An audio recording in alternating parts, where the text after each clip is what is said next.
আজ আমি শশাঙ্গ আসন করব। এই শশাঙ্গ আসনটার অনেকটা দেখতে খরগোশের মতন। তো এই আসনটা দুটো ভঙ্গিমায় করা যায়।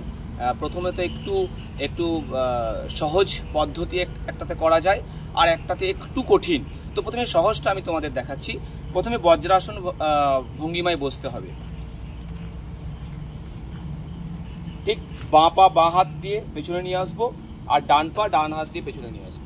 এই নিয়ে আসার পর আমরা আমাদের পুরো বডিটা হাত দিয়ে এইভাবে নিয়ে গিয়ে আমরা আস্তে আস্তে আস্তে আস্তে আস্তে আস্তে আস্তে আস্তে মাথাটা ঝুঁকিয়ে আস্তে আস্তে পা দুটোকে পেছন দিকে ধরে জাস্ট এই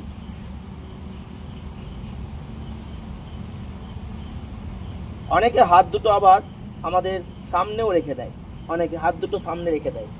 তো এইভাবেও করা যায়, এই আসনটা এইভাবেও করা যায়।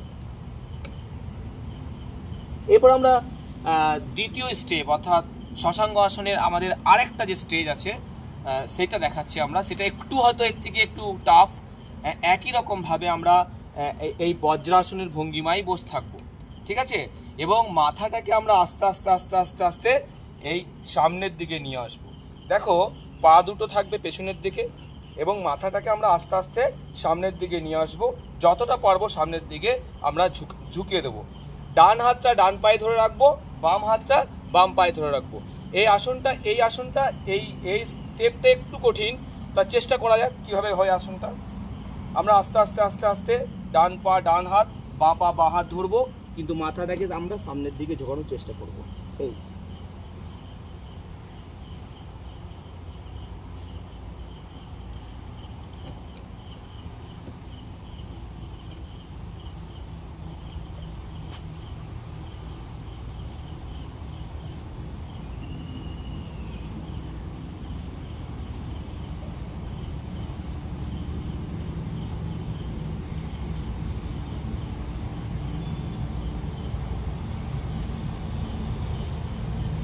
আবার আস্তে আস্তে উঠে যাব। এটা কাউন্টার পজ হিসেবে আমরা উষ্ট্রাসন করতে পারি। এর কাউন্টার পজ হিসেবে আমরা আস্তে আস্তে উষ্ট্রাসনও করতে পারি।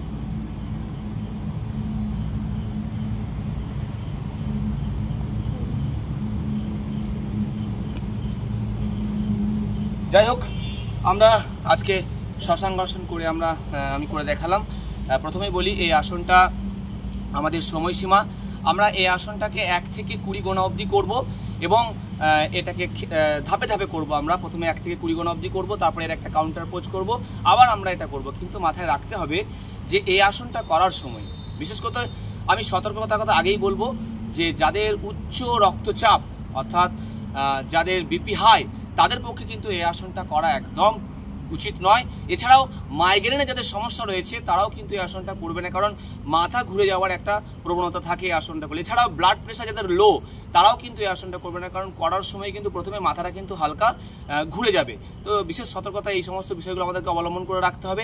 এরপরে বলি এর উপকারিতা অনেক বেশি উপকার আমাদের শরীরের পক্ষে। প্রথমত হচ্ছে যে এই আসনটা আমরা অনেকটা এই খরগোশের ভঙ্গিমায় করছি, অর্থাৎ আমাদের পুরো বডিটা কিন্তু একেবারে ফ্লেক্সিবিলিটি অনেক বেশি বৃদ্ধি পাচ্ছে।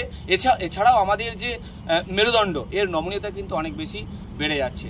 আমাদের হাঁটু, কোমর, আমাদের উরু, এগুলো কিন্তু ফ্লেক্সিবিলিটি অনেক বেশি বাড়ছে। তো যাই হোক, এটা কিন্তু আমাদের পেটের পক্ষেও কিন্তু এই আসনটা অত্যন্ত ভালো। এবং অতিরিক্ত যে ফ্যাট আমাদের শরীরের মধ্যে, যে অতিরিক্ত ফ্যাট অর্থাৎ আমাদের উরুতে বা আমাদের পেটের মধ্যে যে অতিরিক্ত ফ্যাট, সেই ফ্যাট কমাতে কিন্তু এই আসনটা অনেক বেশি সাহায্য করে। তো এই আসনটা আমরা ডেলি প্র্যাকটিস করলে আমাদের শরীরের পক্ষে অনেক বেশি লাভদায়ক।